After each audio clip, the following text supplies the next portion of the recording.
दिसंबर में है, वैक्सीन की आमद 21 मार्च को है, 21 मार्च 2021 को। अप्रैल में आप खुलेंगे, शर्त यह होगी कि आपने वैक्सीन लगाई हो, वरना पूरी दुनिया में आपको बंद कर दिया जाएगा। तो अब इस वैक्सीन में क्या है? बहुत कुछ है। ये वैक्सीन बारकोड के साथ होगी, लेकिन इस वैक्सीन के अंदर जो महलूल है, देखिए एक इंसान की फितरत ये होती है कि अल्लाह ताला ने उसको ऐसी हिस्स दी है जो मां में और बहन में, बेटी में और बीवी में तफरीक करती है। ये वैक्सीन उस तफरीक को खत्म कर देगी। ये उस हिस्स को नुकसान पहुंचा के इंसान को और जानवरों में कोई फर्क नहीं छोड़ेगी। दज्जाल की फौज हरामजादों पर मुश्तमिल होगी। दज्जाल ये अपनी फौज बना रहा है। अब इसका बेसिक नुक्ता क्या है? Greater Israel. पाकिस्तान में अजीब लगता है कुछ सहाफियों को ये देखते हुए कि अगर हम इसराइल को तस्लीम कर लें तो क्या है, हमारा कर्जा उतर जाएगा। भाई तुम्हें तो पता ही नहीं कि मसला क्या है। मसला है फलस्तीन तो है ही नहीं, ये तो दीन का मसला है, ये तो ईमान का मसला है। इसराइल का दारुल हुकूमत था तिल अवीव। ग्रेटर इसराइल का दारुल हुकूमत अब बनाया गया है 2016 में दुनिया के अजीम मस्खरे साबिक सदर डोनाल्ड ट्रंप के हाथ से यरूशलेम। यही वो चेंज है जिसको आपको आज बताने का मकसद है। यरूशलेम बैतुल मुक़द्दस इसराइल की हदूद में लाने का नाम है। जनवरी में इस्राएली पार्लियामेंट में इस चीज़ का ऐलान हो चुका है और इस्राएली रब भी इस चीज़ का ऐलान कर चुका है कि उसके मसीहा से मुलाकात हो गई है और अगले साल के अवाइल के अंदर हमारा मसीहा दुनिया में रूनुमा हो जाएगा, जिसकी तस्दीक 6 इस्राएली वजीरों ने इस्राएली पार्लियामेंट में की। आपको जमहूरियत के लिए इसलिए पीछे लगाया जाता है कि आप इन चीज़ों को ना सोचें।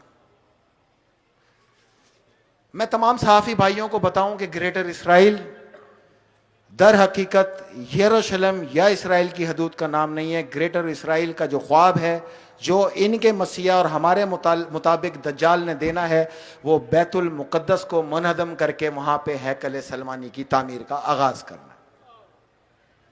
तो तुम अगर ये इसराइल को तस्लीम कर रहे हो या ग्रेटर इसराइल को तस्लीम कर रहे हो, तो तुम बैतुल मुक़द्दस को मुनहदम करने के हक में वोट दे रहे हो और हैकल सलमानी को तामीर करने का वोट दे रहे हो।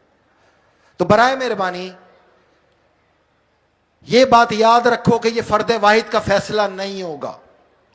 पाकिस्तान में जब तक एक एक अहले ईमान मौजूद है, इस हक में खड़ा होगा कि बैतुल मुक़द्दस ही क़िबला अव्वल है और ये मुसलमानों की आन है, शान है और जान है। हम किसी भी सूरत इसराइल को और ग्रेटर इसराइल को तस्लीम नहीं करेंगे। वैक्सीन आए या ना आए हमें कोई फिक्र नहीं है। अगर इस मामले में इस दवा से हमारी जान जाती है तो बेशक जाए, हमें कोई इस पे एतराज भी नहीं है। याद रखना मेरी बात। अब आओ मौला अली की उन निशानियों पे।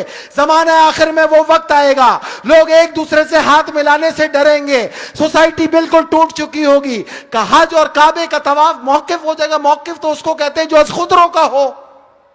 और दज्जाल शिफा बांटता हुआ आएगा पूरी दुनिया में। वो क्या कह रहे हैं?